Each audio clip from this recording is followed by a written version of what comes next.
Hello, welcome back to my channel. আমি shiny. আশা করছি তোমরা সবাই খুব ভালো আছো। কিছুদিন ব্লগ করতে একদমই ইচ্ছা করছিল না, মন মেজাজ ভালো নেই স্বাভাবিকভাবেই, বাংলার যা পরিস্থিতি। তা বলে বাড়ির কাজ তো আর থেমে নেই, সেগুলো চলছেই। কালকে ভাবছি একটু ধোসা বানাবো, আর আমি কিভাবে ব্যাটারটা রেডি করি ধোসার সেটা তোমাদের সাথে শেয়ার করব। খুব ইজি ওয়েতেই একটা খুব সুন্দর ব্যাটার তৈরি করে নেওয়া যায়, শুধু একটু মেজারমেন্টটা মাথায় রাখতে হবে, তাহলেই কিন্তু বাড়িতে একদম দোকানের মতো ক্রিস্পি ধোসা তৈরি করতে পারবে। আমি 2 কাপ ব্রোকেন রাইস বা যেটাকে ইডলি রাইস বলে সেটা নিয়েছিলাম, আর 1 কাপ নিয়েছিলাম বিউলির ডাল। 2:1 রেশিওতে চাল ডালটা নিতে হবে। সেটা যদি বেশি পরিমাণে বানাতে চাও তাতেও কিন্তু মেজারমেন্টটা একই থাকবে। এর মধ্যে আমি কয়েকটা মেথি দানাও দিয়েছি, যাতে একটা সুন্দর গোল্ডেন ব্রাউন কালার আসে তার জন্য। চাল ডালটাকে ভালোভাবে জল দিয়ে প্রায় 4-5 বার ধোয়ার পরে এটাকে আমি প্রায় 8 ঘন্টার জন্য ভিজিয়ে রেখে দিয়েছি। এখন অ্যাকচুয়ালি সন্ধেবেলা আমি চাউমিন বানাচ্ছি। চাল ডালটা সকালে ভিজিয়েছিলাম, চাউমিনটা বানিয়ে নেওয়ার পরে দোসার ব্যাটারটা রেডি করব।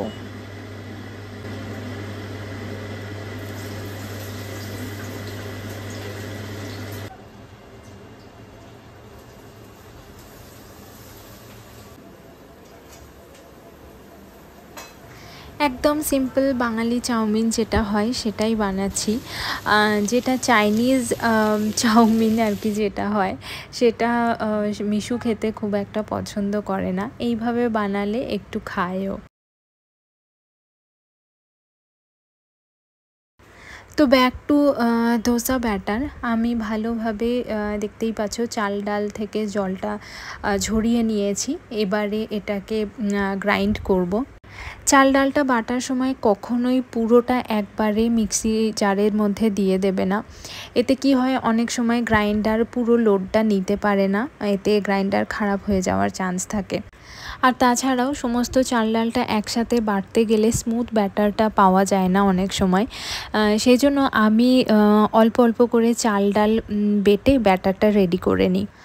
আরও একটা কথা, একবারে বেশি করে জল দিয়ে ব্যাটারটা রেডি করতে যেও না, সেক্ষেত্রে কনসিস্টেন্সিটা পারফেক্ট নাও হতে পারে। অল্প অল্প করে জল দিয়ে চাল ডালটা বেটে নিতে হবে। এই যে দেখো, আমি হাত দিয়ে চেক করে নিচ্ছি ব্যাটারটা স্মুথ হয়েছে কি না। তো যখন মনে হবে যে একদমই স্মুথ হয়ে গেছে, তখন ব্যাটারটাকে একটা পাত্রের মধ্যে ঢেলে রেখে দেব। এই পুরো প্রসেসটা আমি 3 বার রিপিট করেছি। প্রথমে হাফ হাফ করে চাল ডালটা বেটে নিয়েছি, তারপরে আরও একবার ফাইনালি খুব ভালোভাবে মিক্সিতে দিয়ে পুরো ব্যাটারটা ভালোভাবে পেস্ট করে নিয়েছি। ব্যাটারের কনসিস্টেন্সিটা দেখতেই পাচ্ছ, না মোটা না একদম পাতলা, একদম পারফেক্ট একটা ব্যাটার রেডি হয়েছে।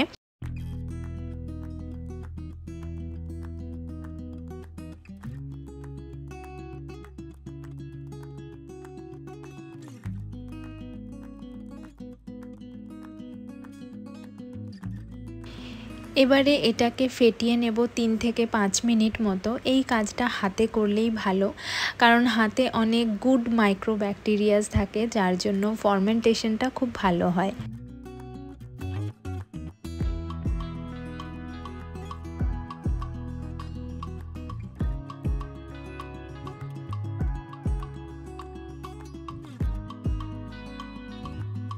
আমি প্রায় 5 মিনিট মতো এই ব্যাটারটাকে খুব ভালোভাবে ফেটিয়ে নিয়েছি। এবারে একটা ঢাকা দিয়ে এটাকে ওভারনাইট ফার্মেন্টেশনের জন্য রেখে দেব। এখন ওয়েদারটা খুব একটা গরম না, সেই কারণে আমি এই ব্যাটারটাকে মাইক্রোওভেনের ভেতরে রাখছি। যদি একটু গরম থাকে তাহলে এমনি মানে মাইক্রোওভেনের ভেতরে রাখার দরকার নেই, এমনি খালি জাস্ট কাউন্টার টপে রাখলেও ভালো ফার্মেন্টেশন হবে। আগে তুলতে হবে তো। মারার আগে তুলতে হবে, মারতে পারছি না।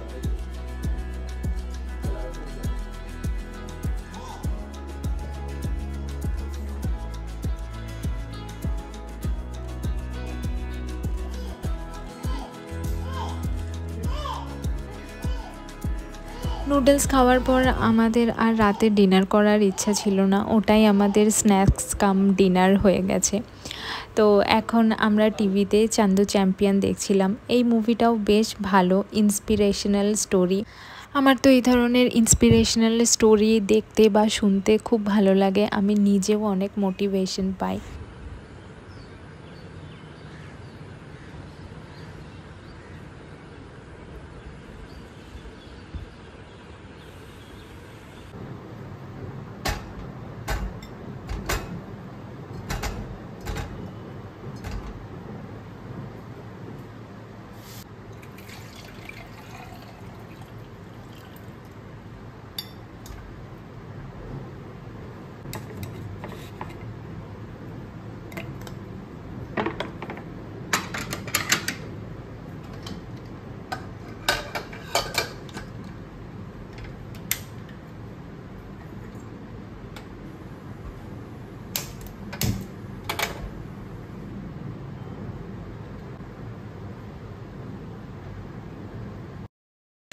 Good morning. সকাল সকাল আলু সেদ্ধ বসিয়ে দিয়েছি ধোসার স্টাফিংটা বানাবো বলে। আর এই যে এখন মাইক্রোওভেনের ভেতর থেকে আমি ব্যাটারটা বের করলাম, চলো দেখি এটা কেমন হয়েছে।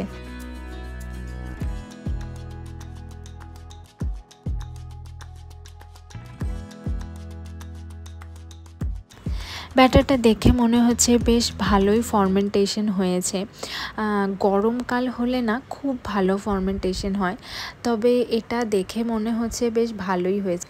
এই ব্যাটারটা কিন্তু আপ টু 5 to 6 days ফ্রিজে রেখে ধোসা বা ইডলি খুব ভালোভাবে বানিয়ে নিতে পারবে। এবারে ধোসার একটা যে রেড চাটনি দেয় না নারকেলের চাটনির সাথে, তো সেই রেড চাটনিটা আজকে বাড়িতে কিভাবে আমি বানাই সেটা তোমাদেরকে দেখাবো। আমার পার্সোনালি নারকেলের চাটনিটার থেকেও এই রেড চাটনিটা বেশি ভালো লাগে। সবার প্রথমে যেটা করতে হবে, অল্প পরিমাণে তেঁতুল গরম জলে ভিজিয়ে সেই তেঁতুলের পাল্পটা বের করে সাইডে রেখে দিতে হবে। এবারে ইকুয়াল কোয়ান্টিটিতে পেঁয়াজ টমেটো রাফলি বড় বড় করে কেটে নিতে হবে, কারণ এগুলো সবই গ্রাইন্ড হবে। সাথে কিছু রসুনও রাফলি কেটে নেব।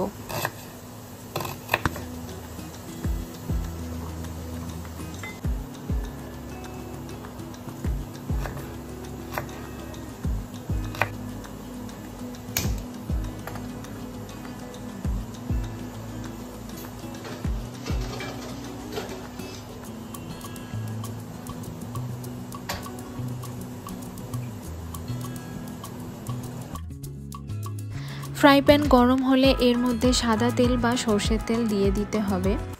তেল গরম হলে তার মধ্যে রসুন কুচিগুলো দিয়ে অল্প করে নাড়াচাড়া করে নেব। আর তারপরে দিয়ে দেব 2 টেবিল স্পুন ছোলার ডাল আর 2 টেবিল স্পুন বিউলির ডাল। সেগুলোও ভালোভাবে নাড়াচাড়া করে শুকনো লঙ্কাটা দিয়ে দেব। আমি এখানে 2টো শুকনো লঙ্কা ব্যবহার করেছি, তোমরা যদি বেশি ঝাল খেতে চাও তাহলে শুকনো লঙ্কার পরিমাণটা বাড়িয়ে নিও। এবারে সব কিছু ততক্ষণ পর্যন্ত নাড়াচাড়া করব যতক্ষণ না ডালের কালারটা হালকা ব্রাউন হয়ে আসছে আর সুন্দর একটা গন্ধ বেরোচ্ছে।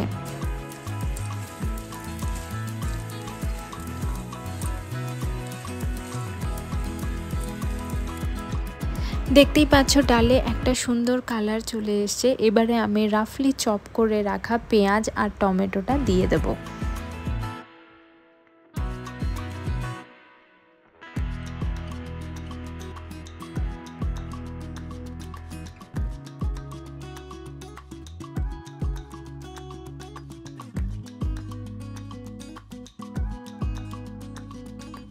এবারে সব কিছু ঢাকা দিয়ে দিয়ে রান্না করে নিতে হবে যাতে পেঁয়াজ আর টমেটোটা সফট হয়ে যায়।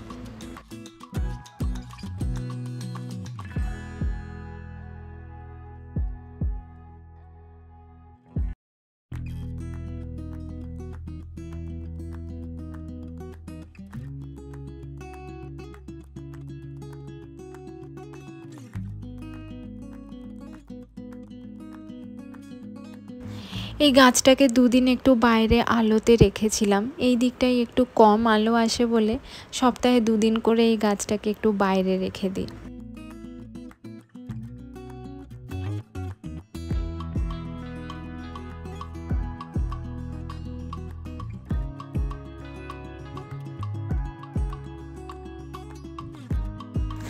দেখতেই পাচ্ছ পেঁয়াজ টমেটোটা মোটামুটি সফট হয়ে এসছে। ও আমি কিন্তু খুব সামান্য পরিমাণ নুন দিয়েছিলাম। নুনটা এখানেও অ্যাড করতে পারো, আবার যখন সব কিছু গ্রাইন্ড করবে তখনও অ্যাড করা যেতে পারে। এখন এটাকে 5-10 মিনিটের জন্য এভাবেই ছেড়ে দিয়ে ঠান্ডা করে নেব, তারপরে এটাকে গ্রাইন্ড করব।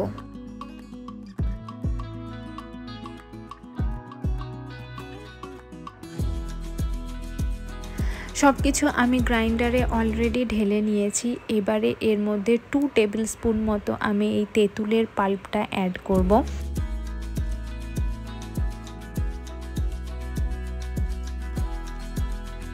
দিয়ে দিচ্ছি খুব অল্প পরিমাণে চিনি, জাস্ট টু ব্যালেন্স দ্য ট্যাঙ্গিনেস। চিনিটা কিন্তু অপশনাল। নুনটা যেহেতু আগেই অ্যাড করেছিলাম, এখন আর কোনো নুন আমি অ্যাড করব না। টেস্ট করে যদি মনে হয় যে নুন লাগবে তখনই অল্প করে অ্যাড করে দেব। কারা চাটনি কিন্তু একদম রেডি। টেস্টটা ভীষণ ভালো হয়েছে। এবারে আরও একটু ফ্লেভারফুল করার জন্য এটাতে একটা ফোড়ন দেব। তার জন্য একটা ছোট পাত্রে আমি ঘি গরম করে নিচ্ছি। তার মধ্যে দেব অল্প সর্ষে, অল্প হিং আর অল্প কারি পাতা। সব কিছু দিয়ে ভালোভাবে একটু ভেজে নিয়ে আমি এই গ্রাইন্ডারে যে আমার চাটনিটা আছে তার মধ্যে ঢেলে দেবো।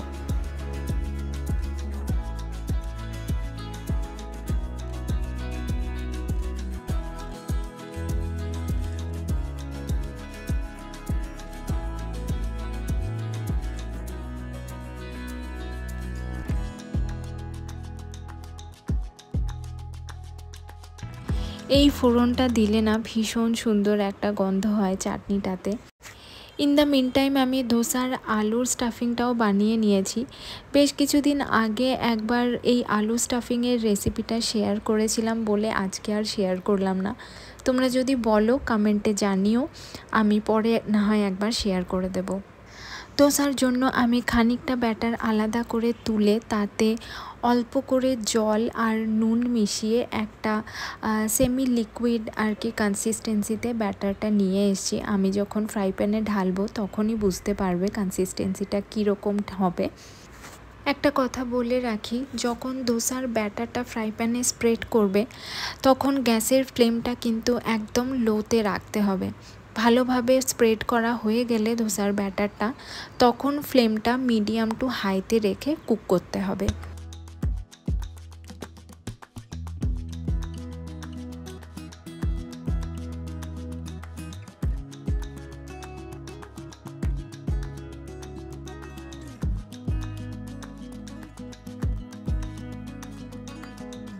মোটামুটি যখন একটা হালকা গোল্ডেন কালার আসতে শুরু করবে ধোসাটাতে, তখন অল্প করে অয়েল ব্রাশ করে নিতে হবে।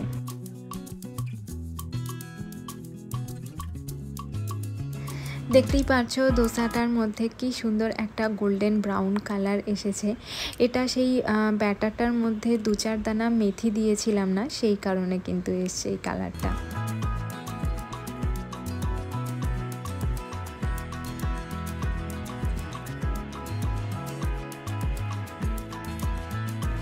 দেখতেই পাচ্ছ দোকানের মতো পারফেক্ট ক্রিস্পি ধোসা কিন্তু একদম রেডি।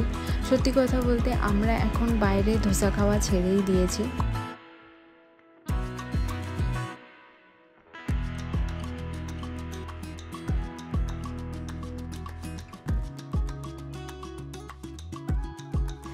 একইভাবে আরও কয়েকটা ধোসা বানিয়ে নিচ্ছি। তোমরা যদি এই পদ্ধতিতে ধোসা ব্যাটার বানাও যেভাবে আমি দেখিয়েছি, তোমাদের ধোসা ক্রিস্পি হতে বাধ্য।